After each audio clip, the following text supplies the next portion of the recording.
This video is going to be what I read in January. I'm going to be talking about all of the books that I read in January of this year. I have some nice hot tea here, so we are going to get started. I'm going to go over books in order from least favorite to favorite. So I read some pretty good books this month. I would say the books erred on the side of mediocre as opposed to books that I loved forever, but there's definitely some good ones in here.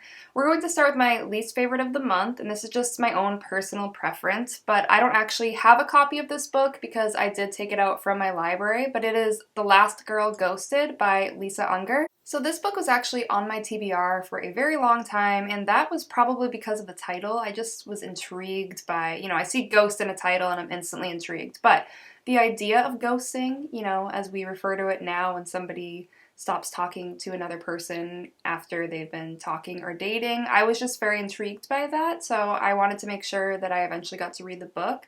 I did notice that the book had mixed reviews. I don't like to look too much at reviews, but sometimes, you can't help it and you happen to see like a general idea of what the reviews are, and they seem to be pretty in the middle. So I'm just going to read to you a summary. Secrets, obsession, and vengeance converge in this utterly original thriller about an online dating match turned deadly cat and mouse game. She met him through a dating app, an intriguing picture on a screen, a date at a downtown bar. What she thought might just be a quick hookup quickly became much more. So then it goes on to basically describe that, this woman meets this man on a dating app and they have a really strong connection and then he ghosts her. So let me just say that at the beginning of the book, I was quite hooked. I was into the idea, this woman had met a man on a dating app, and I was intrigued. I wanted to see where it went. But then he ghosts her, which if you read the summary of the book. So I'm not giving any spoilers. That's like the main, premise of the book. And for me, it just went in a totally different direction than I was personally expecting. So I did finish it because I had been hooked in the beginning, and I wanted to see where it went. But overall, I felt like the book just shot off in multiple different directions, and it was really hard to understand what the main focus was.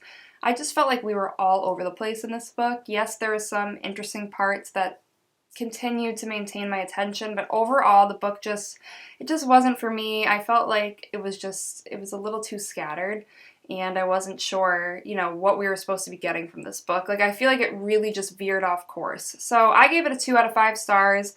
I didn't hate it, but I definitely, I couldn't wait to be done with it. Let's just put it that way. I do, though, think that there are people out there that would like it. It's just that it wasn't for me. I guess it wasn't exactly what I had been expecting. And sometimes that's okay, but in this case, it went off in a different, completely different direction, and I just wasn't into it.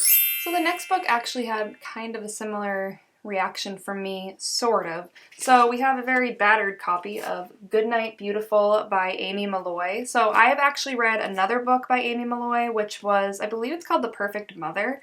And that book I liked. I didn't love it. The ending kind of wasn't the best, but it was very engaging and I did enjoy it, throughout. I'm not sure. Yes, The Perfect Mother. So Goodnight Beautiful is about a newly married couple, Sam and Annie, and Sam and Annie have just moved to a smaller town out of the city, and he's starting up he's a psychiatrist, so he's starting up a new business. And some weird stuff starts happening, and then he disappears. So that is the premise of this story. Don't want to give too much away. There's a lot of twists and turns in here, so I don't want to say anything and give anything away. This book, I rated it a little bit higher than The Last Girl Ghosted, and I gave it a 3 out of 5 stars. And the reason being, this book started off very strong. I was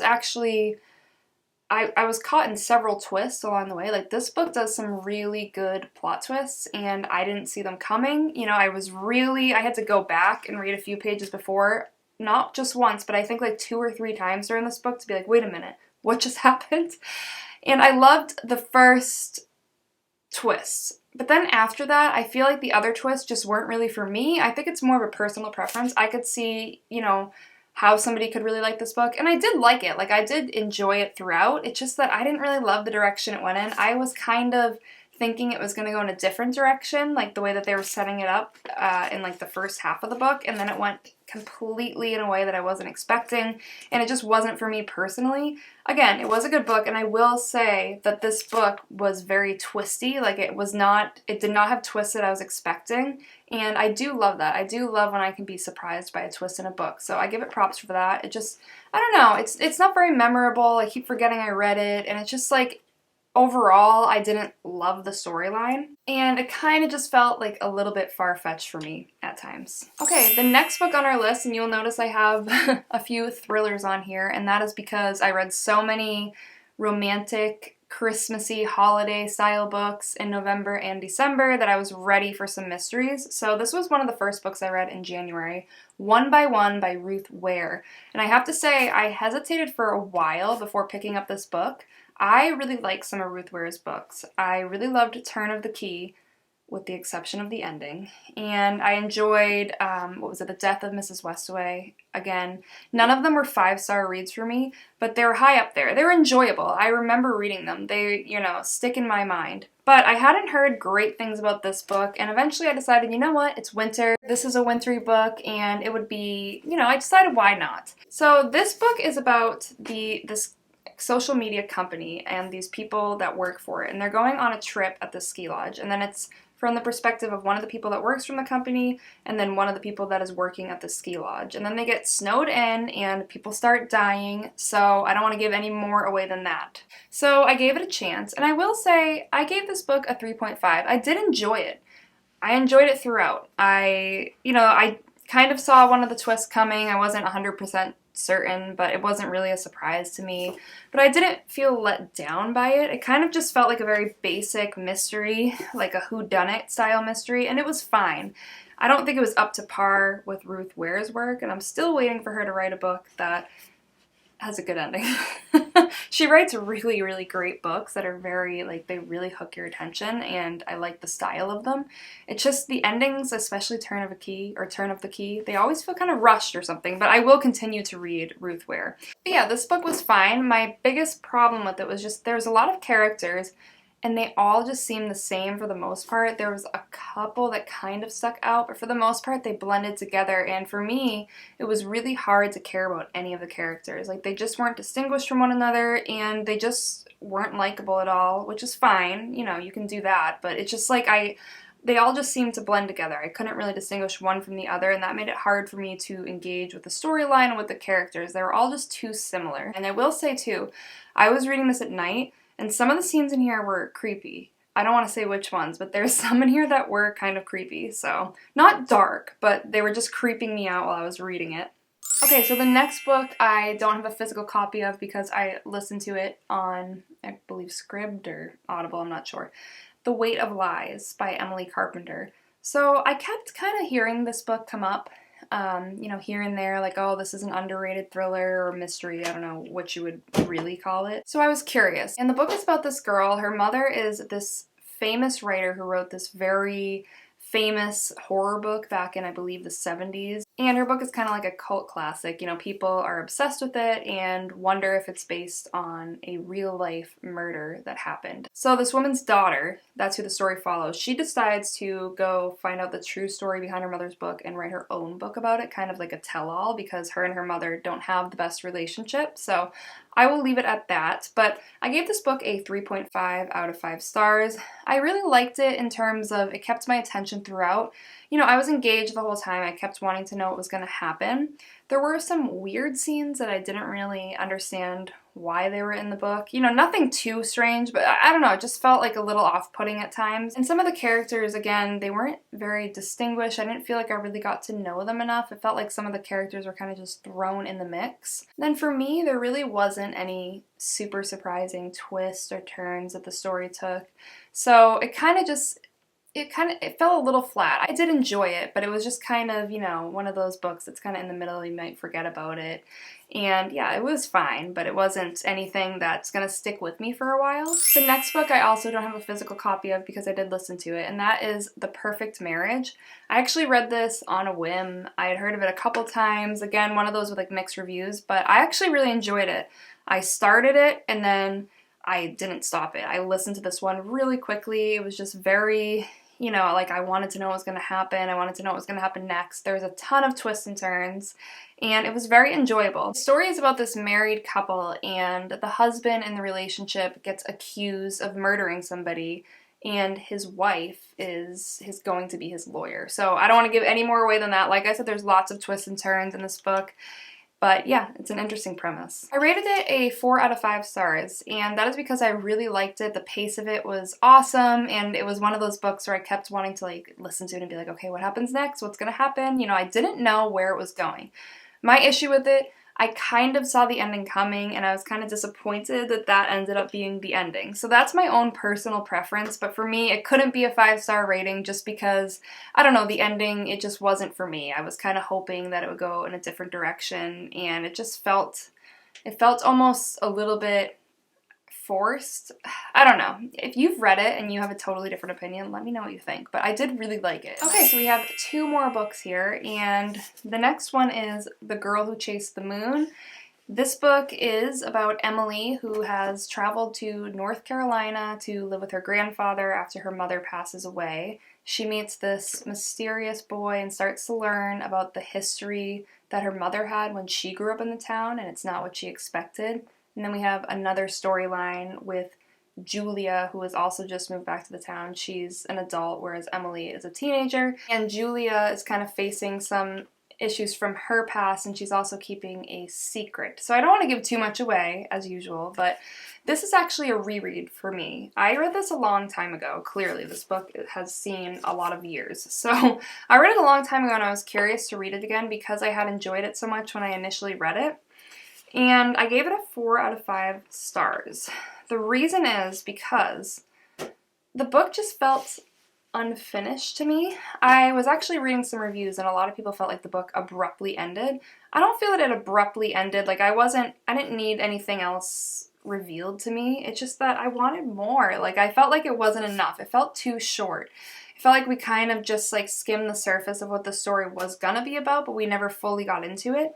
That being said, though, there's this little town in here, and it's cute and mysterious, and there's some, you know, more paranormal aspects going on, and I did love all that, and I just think the writing is beautiful, and I liked the characters that were starting to be developed. I just felt like we never fully got the full story, if that makes any sense, but it's definitely a memorable book to me.